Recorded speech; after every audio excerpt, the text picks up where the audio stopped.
हे दोस्तों, हम कितने भी मोटिवेशनल वीडियोस देख ले, हमारा मोटिवेशन और एक्साइटमेंट लेवल एक टाइम आने के बाद खत्म हो ही जाता है और एंड में हम फिर सब कुछ वैसे ही करने लगते हैं जैसा नॉर्मली हमारी हमेशा की आदत होती है। लोग ज्यादातर अपनी आदतों से मजबूर होते हैं और उसके हिसाब से ही काम करते हैं, चाहे कोई कितना भी समझा ले। एक्चुअली इंसान बने ही ऐसे है कि हमारे लिए हमारी आदतों को बदलना बहुत मुश्किल होता है। पर ये याद रखें, आपकी सही आदत ही आपकी सक्सेस और फेलियर के बीच का एक सबसे इंपॉर्टेंट फैक्टर बनेगी। सबसे पहले हमें यह पता होना चाहिए कि कौन सी हैबिट्स हमें अपने अंदर डेवलप या चेंज करनी चाहिए। आज मैं आपको 7 ऐसी हैबिट्स बताऊंगा जो आपको इफेक्टिव बनाएगी। So let's begin. Habit number 1, be proactive. एक रेस्टोरेंट में एक औरत के ऊपर कॉकरोच आके बैठ जाता है। वो एकदम डर जाती है, पैनिक होकर चिल्लाने लगती है और उछल उछल के अपने दोनों हाथों से उसे दूर फेंक देने की कोशिश करती है। इतने में उस औरत के हाथ लगने से कॉकरोच उड़कर एक दूसरी औरत पर आकर गिर जाता है और फिर वो भी पैनिक होकर सेम पहली वाली औरत जैसा बिहेव करने लगती है। ये देखकर पास में खड़ा एक वेटर उनकी मदद करने जाता है।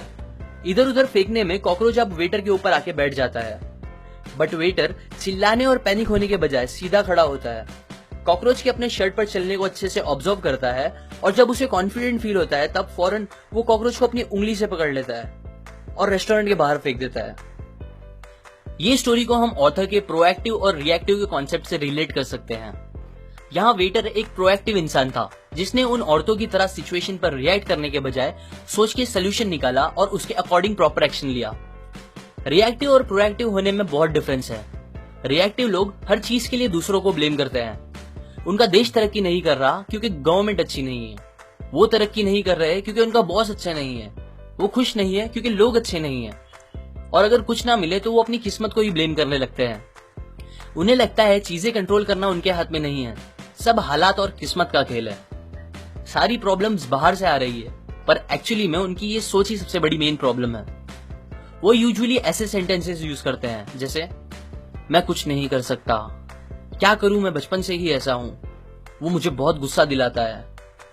जबकि प्रोएक्टिव लोग अपनी फीलिंग्स का कंट्रोल दूसरों को देने के बजाय खुद संभालते हैं। वो अपने हर एक्शंस की 100% रिस्पॉन्सिबिलिटी खुद पे लेते हैं। हालात और किस्मत को ब्लेम करने के बजाय सिचुएशन को वो खुद कैसे बेटर कर सकते हैं इस बारे में सोचते हैं और एक्शन लेके उसे सही भी करते हैं। आप हमेशा उन चीजों पर फोकस करो जो आप चेंज कर सकते हो, ना कि उन चीजों पर जो आप चेंज नहीं कर सकते।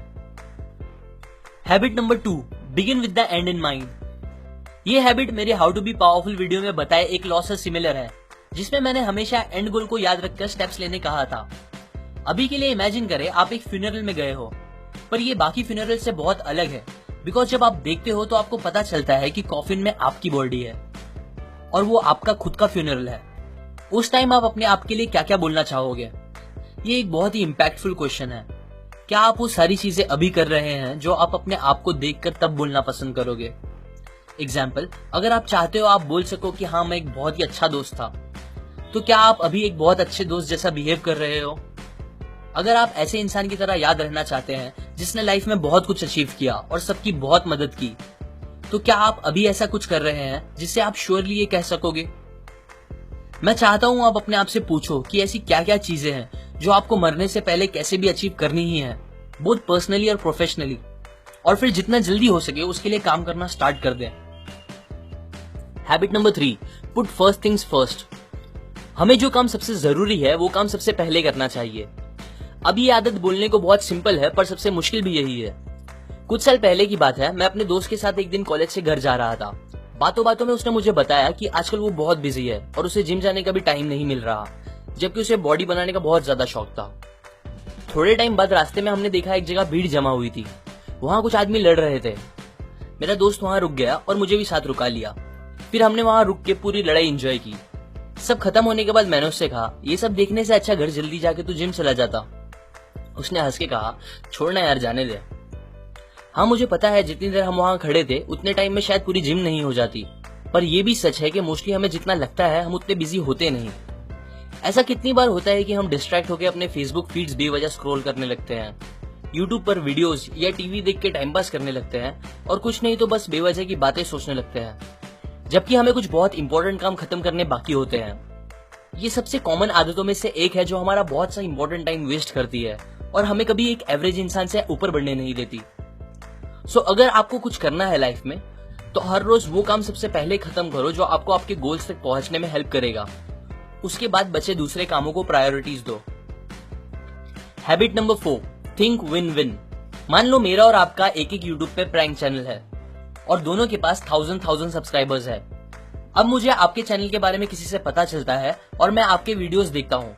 मुझे आपके वीडियोस बहुत पसंद आते हैं, सो मैं आपको मेरे चैनल पर इनवाइट करता हूँ और अपने व्यूअर्स को आपके चैनल के लिए रिकमेंड करता हूँ, जिससे मेरे सब्सक्राइबर्स आपके चैनल के भी सब्सक्राइबर्स बन जाते हैं। और फिर सिमिलरली आप भी मुझे अपने चैनल के लिए बुलाते हो, जिससे आपके व्यूअर्स मेरे चैनल के भी सब्सक्राइबर्स बन जाते हैं। इसे कहते हैं एक विन विन सिचुएशन क्रिएट करना, जिसमें दोनों साइड का फायदा निकले, ना कि बस किसी एक का।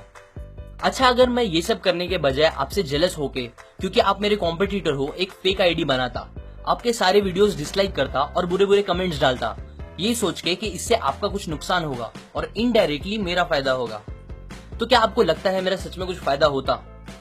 ऑब्वियसली ऐसा नहीं होता, बिकॉज मैं यहाँ एक विन लूज सिचुएशन क्रिएट करने का ट्राई कर रहा होता, जिससे हार्डली कभी कुछ लॉन्ग टर्म के लिए अच्छा हो सकता है। एक्चुअली हमारी मेंटालिटी ही कुछ ऐसी बनी है दैट हमें लगता है हमारे जीतने के लिए किसी और का हारना जरूरी है, या फिर अगर उसे मिल गया तो मुझे नहीं मिलेगा, जिसे स्कैरसिटी मेंटालिटी कहते हैं। हमें ये मेंटालिटी दिमाग से निकाल के ऐसा सोचना चाहिए कि हर इंसान के लिए बहुत कुछ है यहाँ, जो कि अबंडेंस मेंटालिटी होती है। सो अब से कोई भी सिचुएशन में किसी से भी डील करते वक्त एक विन विन सिचुएशन क्रिएट करने की ही कोशिश करो, जिससे सबका फायदा हो। Habit number 5, seek first to understand then to be understood. समझो एक दिन आप चश्मे वाले के पास जाते हो और उसको बताते हो कि 2 दिन से आपको बराबर दिख रहा नहीं है। ये सुन के चश्मा वाला फौरन अपना पहना हुआ चश्मा निकाल के आपको दे देता है और बोलता है, लो इसे ट्राई करो, ये मेरे लिए काफी सालों से अच्छे से काम कर रहे हैं। सो आप वो चश्मा पहनते हो पर आपको और खराब दिखने लगता है। अब ऐसा होने के बाद कितने चांसेस है कि आप उस चश्मे वाले के पास वापस जाओगे? शायद ही कभी। पर एक्चुअली में हम भी थोड़े बहुत इस चश्मे वाले जैसे ही हैं। जब हम लोगों से बात करते हैं तब उनके प्रॉब्लम्स को डायग्नोस या अच्छे से समझने से पहले ही उन्हें सोल्यूशन देना या लड़ना स्टार्ट कर देते हैं। हम ये इजीली बोल देते हैं कि कोई हमारी फीलिंग्स नहीं समझता, पर खुद भी रेयरली कभी सामने वाले की फीलिंग्स समझने की कोशिश करते हैं। सोचते भी है तो इस बात को कि सामने वाले ने क्या कहा और वो ऐसा कैसे कह सकता है, जबकि मेन क्वेश्चन ये होना चाहिए कि उसने ऐसा क्यों कहा और उसकी फीलिंग्स क्या थी वो बोलते टाइम। सो नेक्स्ट टाइम जब आप किसी से बात करें तो उनकी बात बस रिप्लाई देने के इंटेंट से ना सुने, बल्कि उन्हें समझने की कोशिश करें। और सबसे इम्पोर्टेंट, सामने वाले को ऐसा फील होने दे कि आप सच में समझते हो उनकी फीलिंग्स। जब आप ऐसा जेन्युइनली करना स्टार्ट कर दोगे तो लोग आपको भी समझना स्टार्ट कर देंगे। Habit number 6, synergy. अगर आप 2 प्लांट्स को साथ में लगाते हो तो उनकी जड़ साथ में मिलकर मिट्टी की क्वालिटी बढ़ाती है, जिससे दोनों प्लांट की ग्रोथ बेटर होती है उन 2 प्लांट्स के कंपेयर में जो कि अलग अलग जगह लगाए गए हो। सिनर्जी की हैबिट हमें हमेशा मिलके एज अ टीम काम करने के लिए एनकरेज करती है। एग्जाम्पल, 2 आदमी एक पेड़ से कुछ सेब तोड़ने की कोशिश कर रहे थे, पर काफी ट्राई करने के बाद भी दोनों उन तक पहुंच नहीं पा रहे थे क्योंकि सेब थोड़े ऊपर थे। फिर दोनों ने सोच के डिसाइड किया कि एक आदमी दूसरे के कंधे पर चढ़कर सारे सेब तोड़ लेगा, और उन्होंने ऐसा करके सारे सेब तोड़ लिए। इस एग्जाम्पल की तरह जब हम लोगों के साथ सिनर्जाइज करते हैं तब हम हमारी कैपेबिलिटीज को डबल, ट्रिपल और जितना चाहे उतना बढ़ा सकते हैं, जिससे हमें हमारे गोल्स को पूरा करने में काफी आसानी हो जाएगी। Habit number 7, sharpen the saw. एक आदमी बहुत देर से एक पेड़ को काटने की कोशिश कर रहा था। वो एकदम थक चुका था पर उसे पेड़ कट ही नहीं रहा था। पास ही एक लकड़हारे ने ये देखा तो वो उसके पास गया और उसे सलाह दी कि उसे पहले अपनी आरी तेज कर लेना चाहिए। ये बात सुनकर वो आदमी ने उसे कहा, पर ये करने में तो टाइम जाएगा। अभी शायद आपको ये जवाब स्टूपिड लगे, पर हम भी यूजुअली ऐसा ही करते हैं। हम एक्सरसाइज के लिए दिन के 30 मिनट नहीं निकाल सकते ताकि हमारी हेल्थ अच्छी रहे, 15 मिनट कोई बुक नहीं पढ़ सकते ताकि हमारी नॉलेज बढ़े, और फिर हम कंप्लेन भी करते हैं कि हमारी जिंदगी अच्छी क्यों नहीं है। हैबिट नंबर 7 अपने आप को हमेशा बेहतर बनाने पर फोकस करती है। अपने टाइम का सबसे अच्छा यूज हमें खुद को इस 4 एरिया में बेहतर बनाने के लिए करना चाहिए: फिजिकल, मेंटल, सोशल और स्पिरिचुअल। ये हैबिट बाकी 6 हैबिट को सराउंड करती है और हमें उन सबको फॉलो करना पॉसिबल कराती है, हमारे सबसे कीमती एसेट को बेहतर बना के, जो कि हम खुद हैं।